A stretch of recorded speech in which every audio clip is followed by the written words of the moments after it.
In the close combat with the Treekin, obviously I'm going to win this one, but I only did 2 wounds, and he came back at me and did 1 or 2. I don't even know if he did 1. I whiffed with my actual 3 attacks, and then the stomp got 1 wound through in the BSB.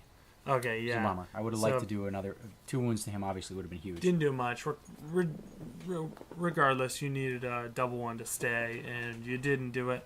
I ran you down, and that threw me into your Wild Riders, which was awesome. 2 remaining Wild Riders. That sucked. Yeah, there were some serious points. And miraculously, though, the Treekin actually escaped the pursuit. It was like a 7 to a 6.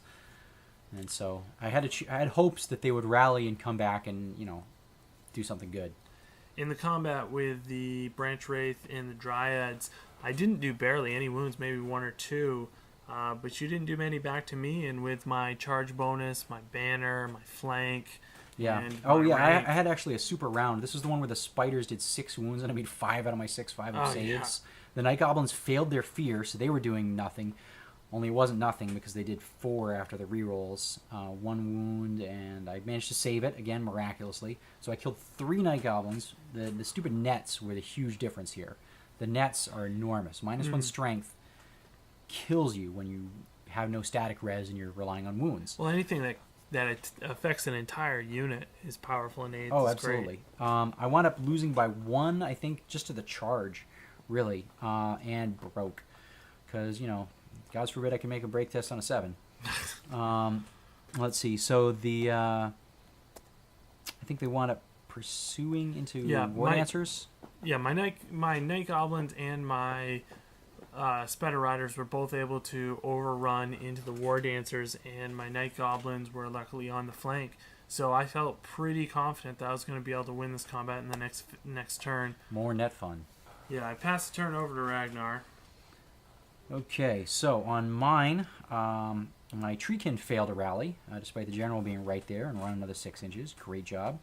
Scarlock's Wood Elf Archers, hiding out behind the river, decide this is the time to go help out their War Dancer brethren and charge into the flank of the Night Gobs. They rolled boxcars on that and went piling in. They lost 1 dude going through the raging torrent of the river. Let's see. The 4 War Dancers in the wood went ahead and flank charged into the Biggins, who were fighting the War Dancers, the Wild Riders, figuring that hopefully we could do some damn wounds and get something done. There's only 4 of them anyway. So, let's see. In Magic Phase, I went up with 10 dice to his 9. I managed to get the +1 strength and toughness off of my War Dancers, which was a nice happy thing, because at that point I'm strength 5 in the charge with War Dancer weapons. Both of us crap rolls, but I got through. Curse didn't work, and I had nothing to really shoot with. Combat, the War Dancers got 6 hits out of 8 attacks, got 2 wounds. The Wild Riders could only attack the champion in level 4 other than the BSB, who they didn't want to bother with because they were wounding him on 5s and re-rolling any successful. Stupid helm. Completely whiffed. 3 boys killed a War Dancer. Wild Riders are completely wiped out by charging boys in the front at strength 5. Let's see. I needed a 4 to stick and rolled a 5. So my War Dancers ran. Let's see. The Biggins pursued into the woods. On the right flank, we had the War Dancers broke in, of course, were run down because, guys, would I pass on a 7 or run a good distance? Let's see. Anyway, the War Dancers did the +1 attack dance, so they had 21 attacks. So 3 at the Night Gobs and 18 at the Spider Riders, but they were strength 2 thanks to the stupid nets. So they killed a total of 2 spiders. Scarlock's archers, with their 4 attacks, rolled off their ass and killed 3 Night Goblins. Knights blew their fear test. Spiders passed. Spiders killed a dancer. And I won the combat this time. The spiders managed to escape with a 10. Night Goblins got run down. The War Dancer's actually winning a fight despite being strength 2. Yeah, during my turn, I charged the rear of the Dryads. I had a choice here. I could reposition myself for the Wasp spell and try to get a different charge off, but I felt like going for the sure bet, which was the Dryads, was the better choice. During the compulsory, part of the movement phase, I was able to rally my forest goblins, and I just faced them towards the war dancers because I wanted to go in with a fighting attitude and use the wasp spell to throw them into another combat. Speaking of which, we moved on to magic, and he got 9 dice to my 6 this time, which is no good for me because he was in combat again already. So again, getting bonus dice, and my branch width was dead, so I'm not getting my cluster of radiance. He rolled the warpath. Yeah, I was able to get the warpath off big. He couldn't dispel it, and first of all, it did 6 hits on the level 4, killed her. Then I rolled to see what it did next. Got the 6. Got a 6, moved on, killed the altar noble, and killed him. I then rolled like a 4 or something. So the spell ended, but it had already done what it needed to. 455 points of damage or so. Yeah, and I'd drawn out all your dispel dice as well, which was pretty huge. So then I used the rest of my dice, which I think I had 3 dice left. I threw 3 dice at Wah, got it off, got my spider riders into the war dancers, and made my big ones hatred and always strikes first, which is huge against dryads. Oh, it's enormous. My initiative 6. Woo, biggie. Yeah. The shooting phase, nothing really happened. Obviously, because I got the Wah off again. My spider riders were unable to do too much to the war dancers. I killed 3 of them, which 3 was is pretty hot, especially, Well, with 4 of them, it's not huge. I did fail my fear test, which is, had I made my fear test this round, I would have been able to wipe you. You were hitting me on 6s, but with the rerolls, you still picked up like 4 or 5 hits or something ridiculous. 4 hits and 3 wounds. 3, and I didn't make any ward saves. I think I killed 3 spiders back, but still broke on a 10. Yay, you're running away. Yeah, +1 for the charge is what won it for me, and I was able to overrun and destroy the war dancers. You made your panic test, luckily. In the combat with the biggins versus the dryads, pretty obvious what's going to happen there. Yeah, I'm in the especially rear. with rerolls, it was like 13 hits out of 15 attacks. I just got mauled. Yeah, you needed double ones to stay at the end of that, and that was kind of a foregone conclusion before we even started rolling dice. But yeah, I think I had one guy left to attack back after you swung, and he whiffed on the BSB. Yeah, when you were rolling that break test, though, I saw the first one, and I was like, the second dice was not a 1, so Sadly, you were not able to sadly stay. not. Turn 6, my dice had clearly decided they had had enough. My treekin failed once again to rally and rolled 11 inches toward the table edge, just staying about a half inches on. I made the foolish mistake, thinking briefly 7th edition. I had 1 unit of archers that had a good charge to the spiders. I knew he could flee to get away, but I was thinking 7th ed, where if he doesn't rally, he's worth full points at the end of the game. Dead or fled. Sadly, in 8th edition, he's got to be completely off the table. So he could, in this case, even though he was at 1 guy and couldn't rally, as long as with 2 flee moves he didn't go off the table, he wasn't giving up any points. So that charge move was wasted because he was just able to flee and just say, hey, I'm 10, 11, 12 inches or so away from the table edge. I don't really care. I'll flee again next turn and probably be fine.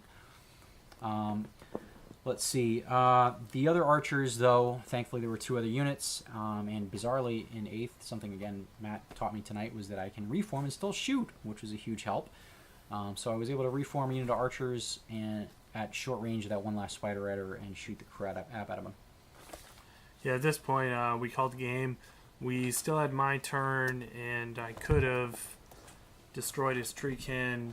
Yeah, it was theoretically possible he could, Warpath, Strength 6, and Stone Thrower, and Gaze. He'd have to do 8 wounds, but he was... he didn't feel the need to try to press his luck to try to massacre me. Out of pure curiosity, we rolled the dice later, and he would have done it, so he would have massacred my ass. Had I moved forward. That was just how the dice were going. But he had it, so it was a good game. Yeah, it was a good game. It was fun, and we were able to do another 2,000-point game. I am really excited to up the points to 2,400 because the next GT I'm playing in is the Crossroads GT in New York, and that's a 2,400 no-comp environment. But everybody's encouraged to bring something that isn't over the top because apparently the TO is going to reject anything that he detects as broken? Yeah, it's an interesting question because, I mean, the reason they're not scoring comp is because they figure 8th is too new and you can't really judge. Most people just don't have enough experience with it. So it'll be interesting to see. I mean, I'm sure a lot of people will just bring interesting armies, but it'll be fun to see what percentage of them are actually something wacky or crazy that gets in under the radar. Well, you look at the normal New England GTs, and luckily I've got someone on the show this week that's also a GT veteran for the New England stuff. At the normal New England GTs, we've got people who bring really over-the-top armies that everybody's upset that they brought. Occasionally, yeah. Yeah, I mean, the cool guys, nice guys to play against. Like, I'll bring up Ludwig. He's a cool guy. Oh, yeah. I like him a lot. Well, but he brought, at a couple GTs ago, just one of the nastiest lists you can imagine for Skaven. In fairness, the Skaven were brand new, and I don't think anybody quite realized just how bad the Abominations were. He tried to do a themed Muller list. He had all the rat things. It really was themed, but 2 Abominations is just sick. Yeah. You know? Yeah, and it's still sick in 8th edition. When you have stuff like that in a comped environment, what's it going to be like now that we don't have a comp score for this GT? We already had people bring in pretty nasty stuff. A year ago, Brookie brought 4 Stegodons, was it? Something like that. Something, and a bunch of Pterodons and some skirmishing skinks, and that was his army. Like, yeah. Am I right? Well, Burdolph's army is another great example. That flying Tzeentch Magic of Doom. I mean, it's a gorgeous army. His stuff is always gorgeous, but it was some bullshit. Yeah, which he himself will happily tell you. He laughs about it. We had plenty of guys who would do the Thirster and call it their corn themed list, but really it's their Bloodthirster themed list. And I'm sure those guys. What do you do in X situation? I flank you with a Bloodthirster. Yeah. What do you do in Y situation? I flank you with a Bloodthirster. No. I hold you up one turn with my Bloodletters, then I flank you with a Bloodthirster. Or I just put it in your face because Immortal Fury means I reroll and I can take you from the fucking front. Well, now add that with the fact that you have a Thunderstomp. Oh boy! Yeah. Make it even more fun. Yeah, so I'm really excited to see how that turns out, and I'd like to get some more practice games in with my list. I'm going to be playing my Nurgle Demons, which you saw in episode 1. Hopefully you'll see them in the next episode, although I haven't really nailed down a time that we're going to be playing yet. Episode 5 will be recorded at the Crossroads GT, which is going to be great. It's going to be Bragging Rights versus Tales of Battle. If you haven't checked out that magazine yet, go check it out. It's awesome. Yeah.